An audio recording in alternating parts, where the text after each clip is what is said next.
Welcome. What you are about to watch is not science fiction, and it is not folklore. It is a serious investigation into one of history's most compelling unresolved questions. The mystery of the Machu Picchu mystery. Why did the Incas build a city no one was supposed to find? Across the world, in universities, research institutes, and field excavations, serious scholars are wrestling with evidence that does not fit the accepted story. Evidence that has been documented, measured, and peer-reviewed, and that still has no satisfying conventional explanation. We are going to look at that evidence carefully, without prejudice in either direction.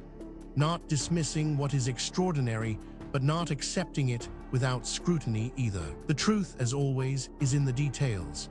Machu Picchu sits 430 meters above sea level on a narrow ridge between two Andean peaks, accessible only by a path so treacherous that the Spanish conquistadors who destroyed the rest of the Inca Empire never found it.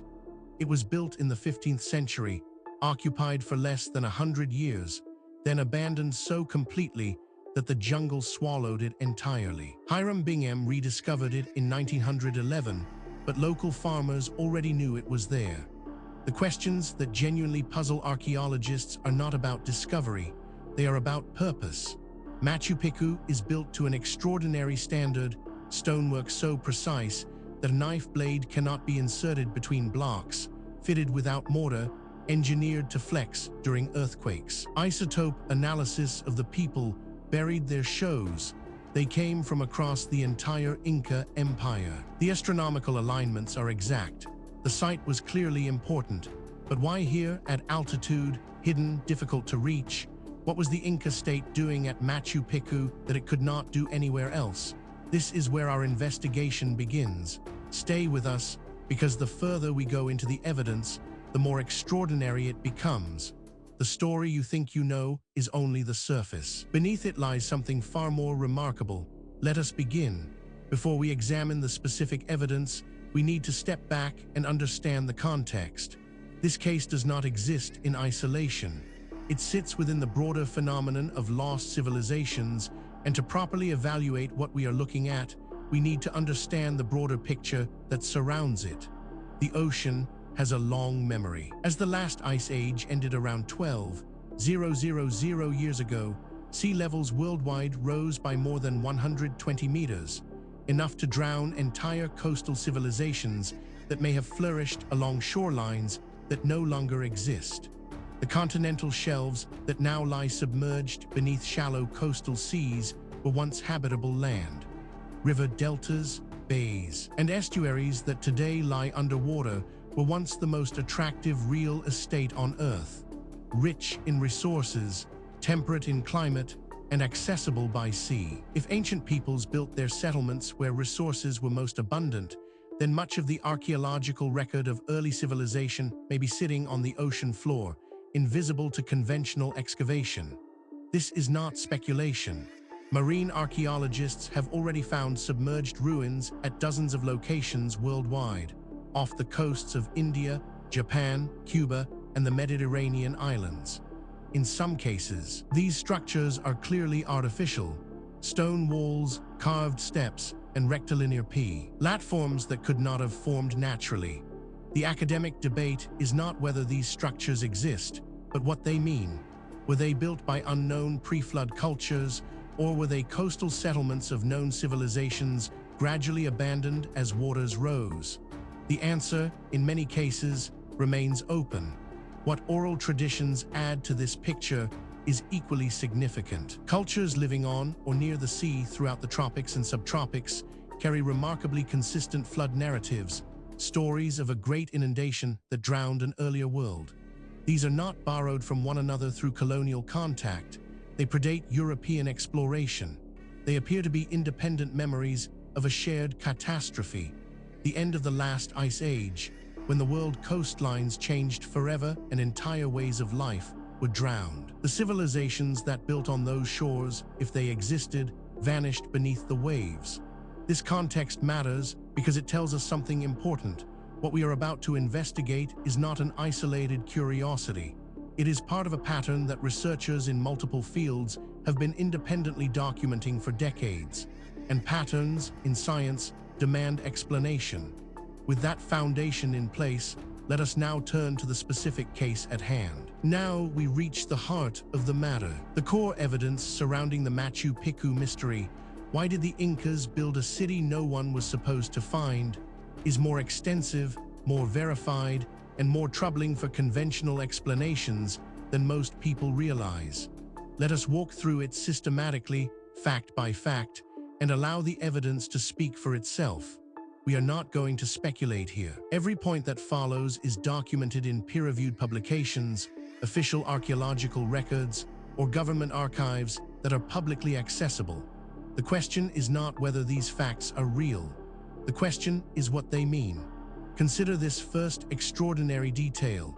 Machu Picchu was constructed approximately around 1450 AD under the reign of Inca Emperor Pachacuti, the ruler who transformed the Inca from a regional power into an empire. The site contains approximately 200 structures arranged on terraced platforms cut into the mountainside, with a sophisticated drainage system that prevents the steep terrain from becoming unstable during the heavy Andean rainy season. This single data point, if taken in isolation, might be set aside. Anomalies happen, instruments malfunction, researchers make mistakes. But as we continue, you will see that this is not an isolated anomaly. It is part of a consistent and documented pattern. But that is only the beginning. Researchers also discovered the site sits at 430 meters above sea level on a narrow saddle between the peaks of Machu Picchu and Huayna Picchu, connected to the outside world by the Inca Trail and a single steep path. This geographic isolation is almost certainly why Spanish conquistadors, who systematically destroyed or occupied every major Inca administrative and religious center they could locate, never reached it during their conquest after 1532. Now, a skeptic might propose an alternative explanation for this, and that is entirely reasonable. We should always test alternative explanations before accepting extraordinary ones. The problem is that the alternative explanations, when examined carefully, create more problems than they solve. The mystery deepens when we examine. Hiram Bingham of Yale University reached the site on July 24, 1911, guided by a local farmer named Melchor Artiga, who charged him 1 sol for the service. Bingham famously described finding the site and promoted it internationally as the lost city of the Incas, a phrase that obscured the fact that local Quechua-speaking farmers had continuously known of its existence and were farming its terraces when he arrived. This is where the conventional account begins to strain. Each individual fact might be dismissed or minimized in isolation. But the cumulative weight of the evidence is another matter entirely. Perhaps most remarkable of all, Bingham removed approximately 46,000 artifacts, skeletal remains, and objects from the site and transported them to Yale University, where they remained for nearly a century despite Peruvian government demands for their return. Following sustained diplomatic pressure and legal action, Yale returned the collection to Peru in 2012, where it is now housed at the Museo Machu Picchu in Cusco. Researchers who have examined this evidence have described it as genuinely difficult to explain within the accepted framework. These are not fringe commentators. They are credentialed academics publishing in mainstream journals, raising questions that the field has not yet satisfactorily answered. Then there is the matter of the Inca stonework at Machu Picchu uses a technique called ashlar, precisely cut, interlocking stone blocks fitted without mortar. The joints are so tight that no blade can be inserted between them. The walls are slightly inward-leaning, and the blocks designed to flex against each other during seismic events, making the structures earthquake-resistant in a region subject to significant tectonic activity. What makes this particularly significant is its independence from the previous points. This is not a case of one theory requiring another. These are separate lines of evidence converging on the same uncomfortable conclusion. Adding to the enigma is this finding. Isotope analysis conducted by Richard Berger and Lucy Salazar in 2004 on skeletal remains from the site showed that residents came from across the Inca Empire rather than from the local Cusco region alone. A 2021 study refined this finding, confirming broad geographic origins among the site's population. Bingham's original 1912 analysis had suggested 80% of burials were female. A figure subsequently revised after reanalysis found a more equal gender distribution. Taken together, these facts form a pattern that cannot be explained by coincidence, misidentification, or methodological error. Each piece of evidence has been examined by skeptics. Each has been subjected to alternative explanations. And in each case, the alternative explanation falls short of accounting for everything that has been documented. We are left with a body of evidence that demands explanation and an accepted narrative that does not provide one. This is where serious inquiry begins. Now that we have established the evidence, we need to examine the theories that researchers have proposed to explain the Machu Picchu mystery. Why did the Incas build a city no one was supposed to find? This is where the debate becomes most intense, because the theories reflect not just different interpretations of the same evidence, but fundamentally different assumptions about what is possible and what the past looked like. Understanding these theories is not just an academic exercise.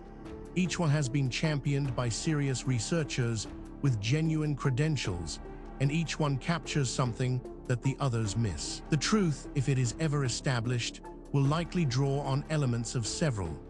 The first major explanation proposed by researchers holds that Machu Picchu was the royal estate of the Inca Emperor Pachacuti, a private ceremonial retreat and administrative center for the royal lineage. This is the mainstream archaeological position, supported by John Rowe's foundational research and by documentary evidence in Spanish colonial records that describe a royal estate called Picchu. Critics note the site's astronomical alignments and evidence of broad population origins suggest functions beyond a private retreat. This interpretation has significant academic support and is backed by substantial evidence, but it is not without problems. Critics point out that it requires assumptions that go beyond what the evidence strictly supports, and that key predictions of this theory have not been confirmed by subsequent research. It remains contested, and the contest is productive. A rival school of thought argues that the site served as an administrative and religious center for a particular Inca lineage group known as an Ailu, a kinship unit that held collective rights to a ruler's estate after his death. This would explain the diverse population origins and the ceremonial architecture, and is consistent with Inca inheritance practices in which a ruler's descendants maintained and used his estate in perpetuity. This theory is controversial, and deliberately so. Its proponents argue that the evidence demands an explanation outside the conventional framework. Critics counter that extraordinary claims require extraordinary evidence, and that the evidence presented, while suggestive, does not yet meet that standard. The debate continues in peer-reviewed literature. Perhaps the most unconventional theory suggests that Machu Picchu was primarily an astronomical observatory and ceremonial site oriented around solar and stellar alignments. The Intihuatana stone, whose name means hitching post of the sun, aligns precisely with the sun at the solstices. Other structures align with the Pleiades and Southern Cross. Proponents argue the location was chosen for its unobstructed mountain horizon rather than for administrative convenience. What is striking about this debate is not merely that experts disagree. That is normal and healthy in science. What is striking is the quality of the disagreement. Serious researchers, working from the same body of evidence, reaching genuinely different conclusions. That level of fundamental disagreement, when it persists over decades, is a signal that something important has not yet been understood. The question is not which of these theories is right. The question is whether any of them is right, or whether the truth is something that none of the current frameworks has yet been able to capture. The case surrounding the Machu Picchu mystery, why did the Incas build a city no one was supposed to find, does not rest on speculation alone. What distinguishes this investigation from pure mythology is the existence of documented, physical, verifiable evidence, material that has been examined by credentialed researchers and whose authenticity is not seriously disputed. What is disputed is its interpretation. Let us review the most significant documented evidence as objectively as possible. We are not going to cherry-pick the data that supports a preferred conclusion. We are going to lay out what exists and let you draw your own assessment. Physical evidence supporting this account includes the Intihuatana stone at the site's highest point aligns precisely with the sun at both the June and December solstices, indicating deliberate astronomical orientation in the site's layout.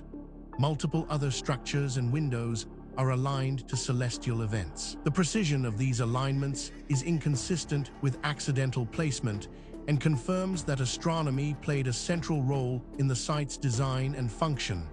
This evidence has been subjected to independent verification. Skeptics have examined it. Alternative explanations have been proposed and tested. The data remains. The question of what it means remains open. Investigators have documented Burger and Salazar's 2004 isotope analysis of strontium and oxygen ratios in skeletal teeth confirmed that Machu Picchu's residents originated from diverse regions across the Inca Empire, including coastal lowland and highland areas far from Cusco. This pattern is inconsistent with a purely local agricultural settlement and supports the interpretation of the site as a center that drew people from across the imperial system. This evidence has been subjected to independent verification. Skeptics have examined it. Alternative explanations have been proposed and tested. The data remains. The question of what it means remains open.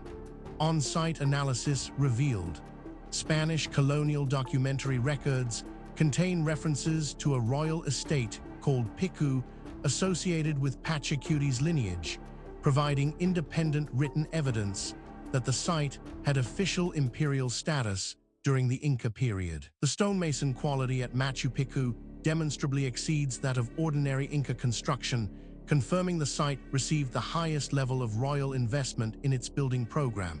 This evidence has been subjected to independent verification. Skeptics have examined it. Alternative explanations have been proposed and tested. The data remains. The question of what it means remains open. Each individual piece of evidence might, in principle, be explained away. A single anomalous artifact might be misidentified. A single anomalous date might reflect contamination. A single anomalous eyewitness account might reflect misperception. The question is whether all of the evidence can be explained away, and whether the explanations required are more or less plausible than the evidence itself.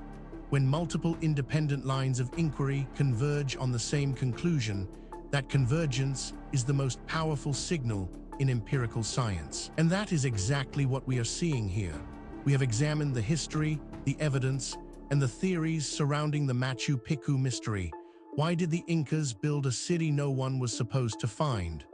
Now, we need to ask the question that is sometimes overlooked in discussions of ancient mysteries. Why does this matter?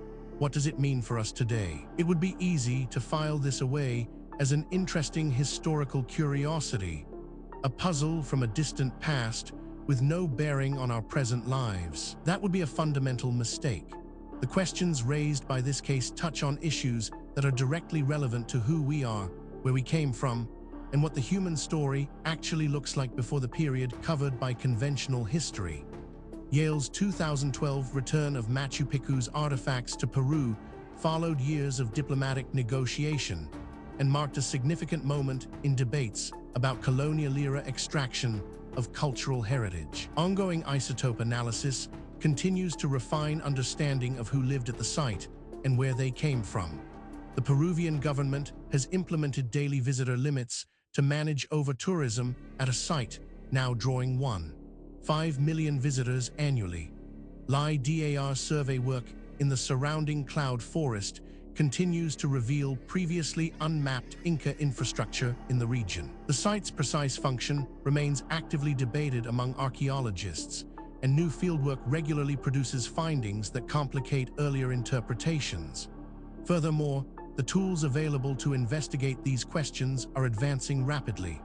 Satellite imaging, ground-penetrating radar, ancient DNA analysis, isotopic tracing, and deep-sea sonar are all providing capabilities that previous generations of researchers could only dream of. Cases that were genuinely unresolvable 10 years ago are now open to new analysis, and the findings, consistently, are expanding rather than contracting the mystery. The investigation continues. New discoveries are being made. New analyses are being published. New voices are entering the conversation from disciplines that were not previously part of the discussion.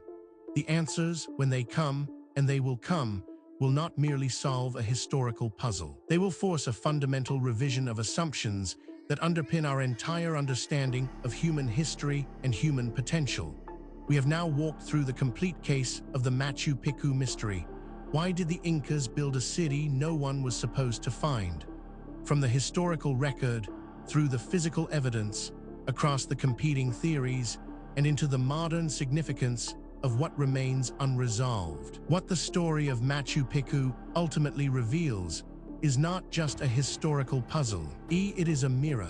It reflects our assumptions back at us, our assumptions about what ancient people were capable of, about how knowledge is gained and lost across the centuries, and about the relationship between what we know and what we merely think we know. The evidence presented in this documentary is real. The questions it raises are genuine. The debate among researchers is ongoing, and that is healthy. Science is not a set of conclusions. It is a process. And the process requires that we remain open to evidence that challenges what we thought we knew, however uncomfortable that challenge might be. If you came to this documentary as a skeptic, we hope the evidence gave you something to think about. If you came as a true believer, we hope the critical examination gave you a more nuanced picture. The truth, as always, lies in the evidence, not in what we want to be true. Thank you for watching. If this investigation sparked your curiosity, please subscribe to the channel. We publish new documentaries every week, covering the full range of historical mysteries that the mainstream has not yet adequately explained. Leave a comment below telling us which case you want us to investigate next. The conversation continues. The investigation never ends.